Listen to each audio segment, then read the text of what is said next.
वापी के एलजी हरिया रोटरी अस्पताल में पहला सफल किडनी ट्रांसप्लांट ऑपरेशन किया गया। 57 वर्षीय नेपाली पिता ने 28 वर्षीय बेटी को किडनी दान की। वापी के एलजी हरिया रोटरी अस्पताल ने अपना पहला किडनी प्रत्यारोपण सफलतापूर्वक पूरा किया है, जिसके बाद सोमवार को अस्पताल में प्रेस कॉन्फ्रेंस आयोजित की गई, जहां किडनी ट्रांसप्लांट ऑपरेशन से जुड़े डॉक्टरों और ट्रस्ट के नेताओं ने मीडिया को जानकारी दी। इस सफल ऑपरेशन के बारे में हरिया अस्पताल के चिकित्सक एवं चिकित्सक निदेशक पद अधीक्षक डॉक्टर एस सिंह ने बताया कि नेपाल के मूल निवासी और वापी में कंपनी में सुरक्षा गार्ड के रूप में कार्यरत 57 वर्षीय धीमंत रोका मगर ने 28 वर्षीय बेटी आरती रोका मगर की किडनी की बीमारी से पीड़ित थी। उन्हें हर महीने डायलिसिस करवाना पड़ता था। लड़की के पिता उसे अपनी एक किडनी देने को तैयार थे, इसलिए हमने विशेषज्ञ डॉक्टरों की टीम मदद से अस्पताल में सफलतापूर्वक ऑपरेशन किया, जिसमें अस्पताल के लिए एक और उपलब्धि हासिल हो गई। तो फिर भी यहाँ आके मेरा तो कुछ भी होने वाला नहीं है। ठीक है, पेशेंट का एक वीडियो हमने दिया है, वो आप देख लीजिए। थोड़े नर्वस हो गए। मार्च में सीकेडी से डायग्नोस किया गया, जिसका मतलब दोनों किडनी मेरी फेल हो गई थी। तभी से मेरा डायलिसिस चालू था। डायलिसिस के समय मुझे बहुत प्रॉब्लम होती थी, जैसे कि सांस लेने में प्रॉब्लम, उल्टी आना, चक्कर आना और अच्छा फील हो रहा है। मैं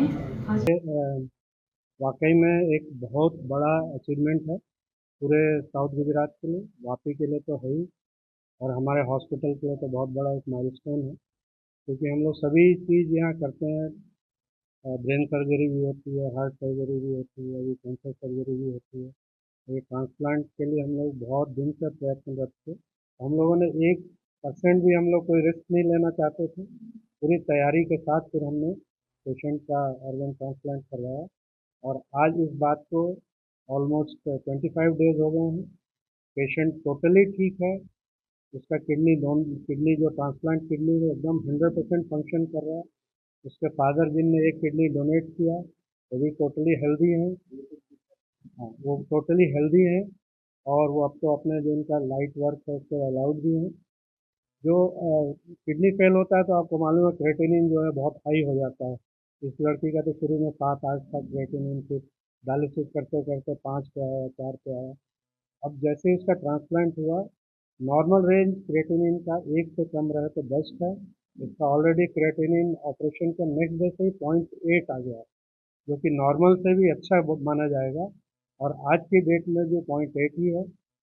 इसका मतलब किडनी को आगे कोई नुकसान ट्रांसप्लांट के बाद नहीं हुआ है, और आगे हम अपेक्षा करते हैं। अभी वो बहुत सारे मेडिसिन पे है जिससे कि रिजेक्शन का चांस रहता है, इम्यूनोसप्रेसेंट बोलते हैं, वो मेडिसिन को चालू है, और आशा करते हैं कि धीरे धीरे करके वो इम्यूनोसप्रेशन भी कम होंगे और आगे की उसकी लाइफ एकदम नॉर्मल जैसा बाकी लोग व्यतीत करते हैं वैसे ही उसकी लाइफ रहेगी। ये केस में हम लोगों ने तो पेशेंट से एक भी पैसा नहीं लिया, दवा का भी नहीं लिया। उसको हम लोग पिछले 1 महीने 1.5 महीने से हॉस्पिटल में ही डीलक्स रूम में रखे हुए थे अलग, क्योंकि इसके घर में रहने की परिस्थिति अच्छी नहीं थी। तो हम लोग नहीं चाहते थे कि उसको किसी भी प्रकार की कोई इन्फेक्शन लग जाए, और ये इस बार भी हमारा जो है प्रोग्राम कुछ व्याधित हो जाए, फेल हो जाए। तो उसको हम लोगों ने पिछले 1.5 महीने हॉस्पिटल में रखा हुआ था। पूरा खाना पीना, दवा, डायलिसिस हम लोग यहीं कराते थे। उसके पहले बहुत सारे टेस्ट होते हैं जिसमें कि 2-3 लाख का खर्चा हुआ हम लोगों का, और ज़रूरत से कुछ एक्स्ट्रा टेस्ट भी कराया क्योंकि पहला हम लोगों का था। कुछ बाहर से डॉक्टर्स की मदद थी, उनको भी हमने बुलाया, उनको फ्लाइट से बुलाया, उनको हमने हेल्प भी किया।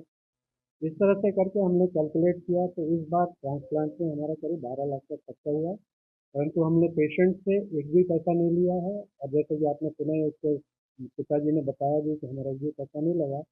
और हम लोग आगे जो ट्रांसप्लांट होंगे उसको हम लोग नो लॉस नो प्रॉफिट में करेंगे। जितना एक्चुअल खर्चा होने वाला है उतने में करेंगे। वो हम लोगों ने कैलकुलेट किया है, तो हमें लगता है कि हम लोग 6.5-7 लाख के अंदर में ट्रांसप्लांट कर पाएंगे, जिसमें डोनर का किडनी लेना भी और ट्रांसप्लांट करना भी। पेशेंट जो रहेगा उसको 14 दिन की हॉस्पिटल में रहने की सुविधा रहेगी।